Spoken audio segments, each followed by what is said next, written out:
아틀란타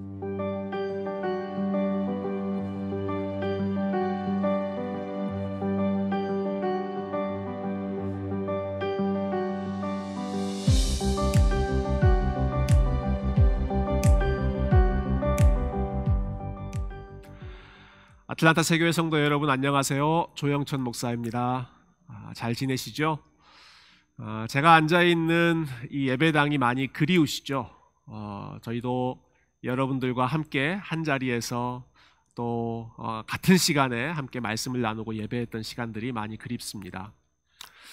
그렇지만 우리 하나님은 모든 것을 합력하여 선을 이루시는 분이시기 때문에 비록 우리가 한 자리에 모일 수 없는 아쉬움이 있다고 하더라도 이렇게 여러분들을 영상으로 찾아뵙고 또 여러분들과 교제할 수 있는 새로운 방법을 허락해 주셔서 감사한 마음입니다. 이러한 방법을 잘 사용해서 앞으로 여러분들과 더 가까이에서 교제하고 또 만나뵐 수 있는 시간 기대하겠습니다. 저는 이 프로그램의 제목을 이렇게 한번 붙여봤습니다. 조영천 목사와 함께하는 신학 산책입니다. 신학이라고 하는 단어를 들을 때 아마 많은 분들은 무겁고 부담스러운 느낌을 먼저 받으시는 것 같아요. 마치 이 신학이라고 하는 것은 신학교에 들어가서 목회자가 되거나 선교사가 되려고 하는 사람들에게만 필요한 학문인 것처럼 전문적인 학문인 것처럼 생각하는 경향이 일반적인 경향인 것 같습니다. 사실 그렇지 않다고 생각합니다. 신학이라고 하는 단어는 하나님에 대한 공부, 또 하나님에 대한 배움, 하나님에 대한 생각, 하나님에 대한 말, 이러한 뜻을 담고 있는 언어이죠. 그리스도인이라면 누구나 다 하나님에 대한 생각을 하고 있고 하나님에 대해 고민하는 바가 있고 또 하나님에 대해서 생각하는 바를 말로 표현하고 나누는 것이죠. 그래서 정도의 차이가 다 있겠지만 저는 모든 그리스도인은 다 신학자이고 모든 성도님들은 어느 정도 다 일상에서 신학을 하고 계신다라고 생각합니다. 그럼에도 불구하고 이 신학이라고 하는 단어는 여전히 우리에게 부담스러운 무거운 단어이기 때문에 저는 거기에 산책이라고 하는 단어를 붙여봤습니다. 마치 우리가 가벼운 마음으로 산책을 하듯이 신학의 중요한 내용들, 또 우리에게 유익한 글들, 제가 읽으면서 도전이 되었던 그러한 부분들을 우리 성도님들과 가벼운 마음으로 함께 나누는 시간이 되었으면 좋겠고요. 그 결과로는 마치 우리가 산책을 하고 나서 우리의 마음과 생각이 맑아지는 것처럼 이 시간을 통해 우리의 생각과 마음이 조금 더 맑아지는 그러한 유익함이 있었으면 좋겠습니다. 자, 신학 산책 오늘 첫 번째 시간 시작할 텐데요. 오늘 첫 번째 주제로 제가 생각한 것은 교회와 전염병입니다. 교회와 전염병. 아마 지금 이 시대처럼 이 주제가 적절하게 들리는 그런 때가 없었을 거라고 생각합니다. 코로나 바이러스 시대를 살아가면서 도대체 이 시대에 교회가 어떻게 행동해야 하는지 또 그리스도인이 어떤 마음으로 살아가야 하는지 고민하신 분들이 참 많으실 텐데요. 이 전염병이라고 하는 상황은 우리가 처음 당하는 일이 아니었습니다. 이미 오래전에, 이미 수백 년 전에 우리의 믿음의 선진들이 겪었던 일들이고 그들이 그 상황에서 고민했던 흔적들이 많은 신학자들의 글을 통해서 우리에게 남겨져 있는데요. 특별히 오늘은 500년 전에 종교개혁을 이끌었던 마르틴 루터 이야기를 잠깐 나누고 싶습니다.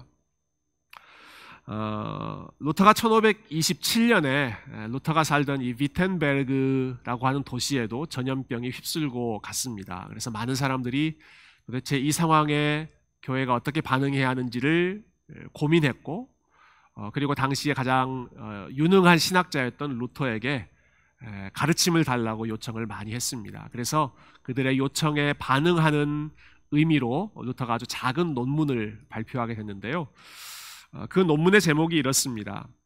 치명적인 전염병으로부터 우리는 도망가야 하는가? 전염병이 닥쳤을 때 우리는 과연 그것으로부터 도망가야 하는가? 이러한 제목을 붙이고 교회가 보여야 할 여러 가지 태도를 이 책에서 나누었습니다. 그 내용을 오늘 여러분들과 함께 잠깐 나누고 싶은데요. 무엇보다 먼저 루터는 이 문제에 대한 답변이 어느 하나의 정답만 있을 수는 없다는 사실을 먼저 지적합니다. 왜냐하면 각자가 처해 있는 상황이 다르고 또 각자가 가지고 있는 믿음의 분량이 다르기 때문에 어떤 한 가지의 답을 모든 사람들에게 적용할 수는 없다라고 하는 것이죠. 그래서 여러 가지로 나누어서 루터가 이 문제를 설명하는데요.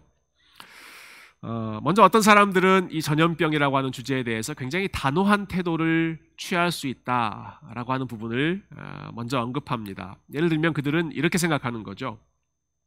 이러한 질병은 하나님께서 우리를 책망하기 위해 보내신 것이기 때문에 하나님께서 보내신 것을 우리가 피하려고 하는 그것은 하나님에 대한 불순종이 될 수 있다. 마치 부모가 매를 들었을 때 자녀가 그 매를 피하지 말아야 하는 것처럼 하나님께서 보내신 전염병도 피해서는 안 된다. 전염병을 피해서 도망치는 것은 하나님에 대한 불신의 표현이다. 굉장히 단호한 입장을 가지고 있는 사람들입니다. 루터는 이렇게 주장하는 사람들을 비난하지 않았습니다. 그 사람들의 믿음을 인정했습니다. 어떤 상황에도 하나님의 주권을 인정하려고 했던 그 사람들의 확고부동한 믿음을 루터는 아주 훌륭한 믿음으로 인정해 주었습니다. 그렇지만 그러면서도 한 가지를 당부하고 있는데요. 그것은 그들이 가지고 있는 그 훌륭한 믿음, 그 확고한 믿음을 다른 사람들에게까지 똑같이 강요해서는 안 된다라고 하는 사실입니다. 그들처럼 행동하지 못하는 사람, 그들처럼 분명한 믿음을 가지고 있지 못하는 사람들을 마치 믿음 없는 사람인 것처럼, 하나님을 신뢰하지 못하는 사람인 것처럼 손가락질하거나 정죄해서는 안 된다라고 하는 것이죠. 루터의 말을 한번 들어볼까요? 루터가 했던 그 글을 제가 잠깐 읽어보겠습니다. 그와 같이 강한 믿음을 가진 사람은 극히 드물고 많은 사람들은 연약한 믿음을 가지고 있기 때문에 우리는 자기가 갖고 있는 강한 신념을 다른 모두에게 강요할 수는 없습니다. 강한 사람이 약한 사람과 함께 여행할 때에는 자기가 걷는 속도에 맞춰 따라오라고 재촉하여 약한 동료를 지치게 만들어서는 안 됩니다. 그리스도께서는 연약한 자들이 실족하거나 내팽개쳐지는 것을 원하시지 않기 때문입니다. 어떠한 포인트인지 여러분 파악하실 수 있으시죠? 하나님에 대한 확고한 믿음을 표현하는 것 좋은 일이지만 그 믿음을 그와 같은 믿음을 가지고 있지 못한 사람들에게까지 똑같이 강요하는 것은 적절하지 않은 것이다 라는 말입니다. 교회 안에는 믿음이 강한 사람도 있고 믿음이 약한 사람, 여러 가지 믿음의 분량을 가지고 있는 사람들이 있는데 이런 경우에 믿음이 연약한 사람들을 먼저 생각하고 헤아리는 것이 더 아름다운 일이다. 이것을 루터가 먼저 지적했던 것이죠. 자, 그 이후에 루터는 이러한 위험이 닥쳤을 때 도망쳐서는 안 되는 경우와 반대로 도망쳐서도 되는 경우 혹은 도망쳐야 하는 그런 경우를 두 가지로 나눠서 설명하고 있습니다. 먼저 도망쳐서는 안 되는 경우를 한번 생각해 보실까요? 자, 예를 들어 이런 경우가 있습니다. 하나님의 말씀을 전했다는 이유로 감옥에 갇혔거나 그렇게 감옥에 갇혔는데 점점 죽음에 대한 두려움을 느껴서 그것을 피하기 위해 현실적으로 타협하는 경우, 그래서 그 죽음으로부터 도망치려고 하는 경우는 이것은 하나님의 말씀을 부인해버리는, 정면으로 부인하는 것이기 때문에 허락될 수 없다라고 루터는 이야기합니다. 그러한 경우에는 아무리 상황이 위험하고 죽음의 위협이 있다고 하더라도 결코 도망쳐서는 안 된다라는 것이죠. 아마 여기에 해당하는 대표적인 경우는 설교자나 목회자들이라고 생각합니다. 이렇게 말씀 사역을 하고 있는 사람들은 죽음의 위험 앞에서도 흔들리지 말아야 합니다. 예수님도 그렇게 말씀하셨죠. 선한 목자는 양들을 위해 자기 목숨을 버린다. 그렇지만 삭구는 이리가 닥쳤을 때 양들을 버리고 도망친다. 목회자, 설교자의 경우, 말씀을 맡은 자들의 경우 아무리 위험스러운 순간이라고 하더라도 양들을 버리고 도망쳐서는 안 된다. 이것이 루터가 설명했던, 지적했던 어떠한 경우에도 도망쳐서는 안 되는 첫 번째 상황이었습니다. 그런데 이것은 교회의 지도자에게만 해당하는 일은 아니고요. 세상의 지도자들에게도 마찬가지로 적용된다고 루터는 이야기합니다. 예를 들어 한 도시의 시장이나 그 도시의 판사나 경찰이나 여러 공공기관에 일하는 사람들의 경우 시민의 안전을 위해서 자신의 안전을 포기할 수 있는 그러한 덕을 실천해야 한다라고 하는 것이죠. 끝까지 그 도시를 다스리고 보호하고 그 도시 또 그 도시 사람들의 생명을 보존하는 일에 도시의 지도자들은 헌신해야 한다라는 것이죠. 조금 더 확장해서 본다면 정신적으로나 육체적으로 케어를 받아야 하는 상황에 있는 사람들, 그러한 사람들을 돌봐야 하는 위치에 있는 사람들은 어떠한 경우에도 그 자리를 피해서는 안 됩니다라고 루터는 권면하고 있습니다. 예를 들어 환자를 돌보는 의사라든지 고아들을 돌보는 고아원의 원장이라든지 또 연약한 어른들을 돌보는 양로원, 그러한 케어기버들의 경우에는 아무리 상황이 어렵다고 하더라도 그들을 내팽개치고 떠나서는 안 된다라는 것이죠.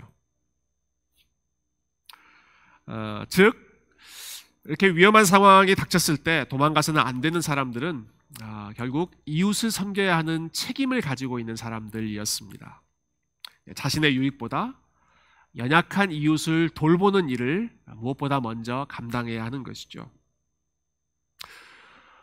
그렇지만 이렇게 이웃을 섬기고 또 이웃에 대한 헌신의 마음으로 그 자리를 지켰을 때 마귀는 그 사람들의 마음에 여러 가지 불안감과 또 두려운 마음을 주입할 때가 많이 있습니다.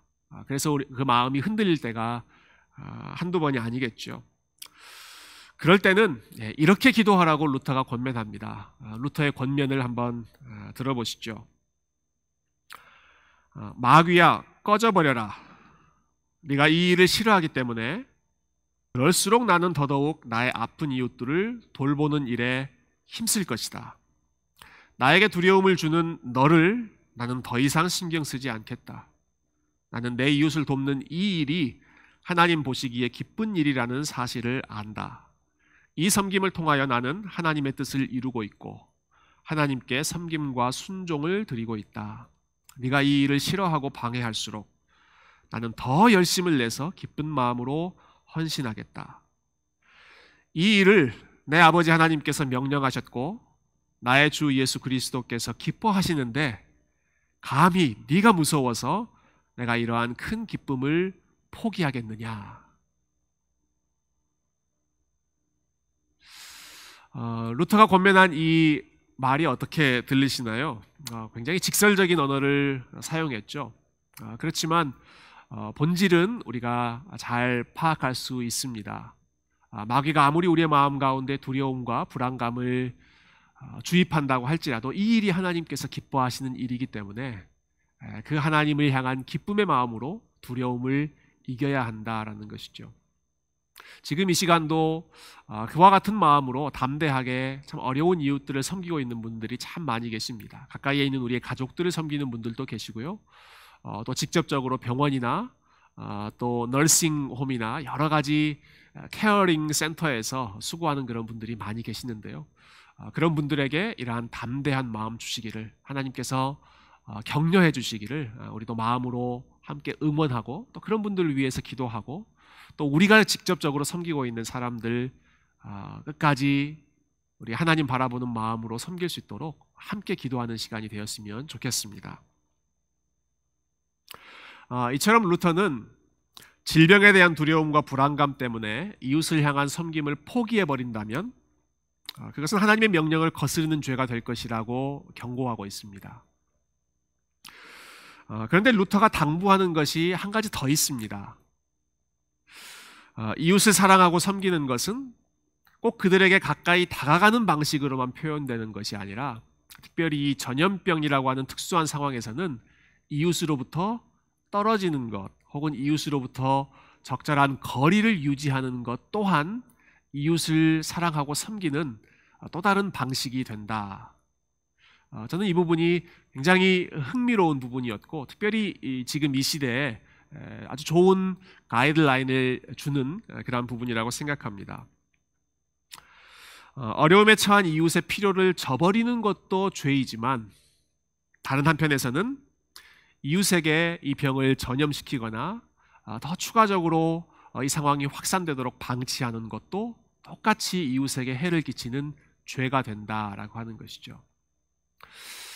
루터가 하는 말을 직접 한번 들어보죠. 어떤 사람들은 반대의 죄를 범하기도 합니다. 그들은 너무나 성급하고 부주의해서 하나님을 시험하거나 혹은 죽음과 전염병을 방지할 수 있는 모든 수단을 무시해버립니다. 그들은 약을 사용하는 것을 거부합니다. 또 그들은 전염병에 감염된 장소나 사람들을 피하지 않습니다. 그 대신에 그러한 상황을 대수롭지 않게 여기며 자신들이 얼마나 끄떡없는지 증명하고 싶어 합니다. 그들은 말하기를 만일 하나님께서 자신들을 지켜주시기 원하신다면 약이 없더라도 그리고 우리가 주의를 기울이지 않더라도 지켜주실 것이라고 말합니다.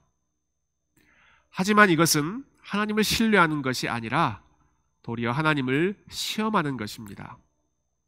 하나님은 약도 만드셨고 우리의 몸을 잘 돌보아 건강을 유지하며 살 수 있도록 우리에게 분별력도 주셨습니다. 만일 우리가 약도 사용하지 않고 분별력도 사용하지 않는다면 이것은 하나님 보시기에 자살이나 다름없습니다. 여러분, 루터가 했던 말을 또 한 가지 제가 더 인용해 드리고 싶은데요. 이 같은 맥락에서 루터는 이렇게도 말하고 있습니다. 만일 어떤 사람이 부주의하여 자기 자신의 건강을 챙기지 않고 전염병에 걸릴 뿐 아니라 그 병을 다른 사람에게 전염시킨다면 이것은 훨씬 더 부끄러운 일입니다. 그 사람이 자기 자신의 몸을 잘 챙겼다면 그의 이웃은 살아남을 수 있었을 것이기 때문입니다. 이런 사람의 행동은 마치 도시 안에서 한 집에 불이 났을 때 그 불을 끄지 않고 오히려 도시 전체에 불을 옮기는 것과 같습니다. 그러면서도 그는 만일 하나님이 원하신다면 물을 사용하지 않고도 불을 끄실 수 있을 거야 라고 생각하는 것이죠. 사랑하는 형제들이여, 결코 그렇지 않습니다. 그러한 생각은 잘못된 것입니다. 약을 사용하십시오. 여러분이 할 수 있는 역할을 다 하십시오. 집과 뜰과 길거리를 소독하십시오. 사람들과 거리를 두십시오. 당신의 이웃이 당신을 필요로 하지 않는 장소에 있지 마십시오. 그리고 불타는 도시를 끄는 일에 도움을 주고자 하는 사람처럼 행동하십시오. 여러분, 루터의 조언이 어떻습니까? 마치 CDC에서 혹은 백악관에서 카운티에서 권고하는 내용과 비슷하다는 생각이 들지 않으십니까? 오늘날 읽는 말씀이 아니라 이미 1527년, 500여 년 전에 자기가 목회하던 성도들에게 주었던 가이드라인이죠. 마지막으로 루터는 전염병의 시대를 살아가던 그리스도인들을 향해서 이렇게 생각하며 또 이렇게 행동하라고 권면하고 있습니다. 그래 좋아. 하나님의 섭리 가운데 원수가 우리에게 해롭고 치명적인 병을 퍼뜨렸다. 따라서 나는 무엇보다 먼저 하나님께서 자비를 베풀어 우리를 보호해 주시도록 기도할 것이다. 그리고 나서 나는 집안을 소독하고 공기를 정화시키고 약을 사용하고 내가 없어도 되는 곳에는 가지 않고 내가 만나지 않아도 되는 사람은 피할 것이다. 그렇게 함으로 나의 부주의함 때문에 다른 사람들을 감염시키거나 죽음에 이르도록 하지 않을 것이다. 하나님께서 만일 나를 데리고 가셔야 한다면 나는 기꺼이 그 상황을 받아들이겠다. 하지만 나 자신의 잘못으로 인해 죽음이 발생하는 것은 방지하겠다. 그러나 만일 나의 이웃이 나의 도움을 간절히 필요로 하는 상황이라면 나는 나의 형제를 위하여 기꺼이 찾아가겠다. 이것이야말로 진정으로 하나님을 경외하는 믿음이다. 여러분, 루터가 들려준 조언이 어떻게 느껴지십니까? 코로나 시대를 살아가는 우리에게도 많은 깨달음을 주는 지혜로운 말씀들이죠. 두려움과 불안이 증가하는 시간이지만 무엇보다 우리의 생명이 하나님께만 달려 있음을 늘 기억하고 또 이 상황을 해결하실 분도 하나님이심을 인정하며 우리 하나님께 더 기도하는 시간으로 삼았으면 좋겠습니다. 뿐만 아니라 이러한 어려운 상황일수록 우리의 도움이 필요한 이웃에 대하여 또 가족들에 대하여 아낌없이 섬기고 또 사랑할 수 있는 그런 기회로 함께 삼았으면 좋겠습니다. 그러나 마지막으로 무분별하거나 혹은 부주의한 삶 때문에 이웃에게 해를 끼치는 삶이 아니라 나를 지키고 다른 사람을 지키고 온 세상을 지키는 이 일에 함께 동참하고 함께 힘을 모으는 그러한 성숙한 그리스도인의 모습을 우리 아틀란타 세교회가 함께 실천해 나가는 시간이 되었으면 좋겠습니다. 몇 주 전 설교에도 한번 인용했던 문장인데요. Wash your hands and wash others' feet. 여러분의 손을 먼저 깨끗하게 씻으시고 청결함을 유지하시고 그리고는 한 걸음 더 나아가 다른 사람들의 발을 씻어주시는 그러한 섬김의 삶으로 우리 하나님께 영광 돌리는 이번 한 주가 되시기를 축복드립니다. 감사합니다.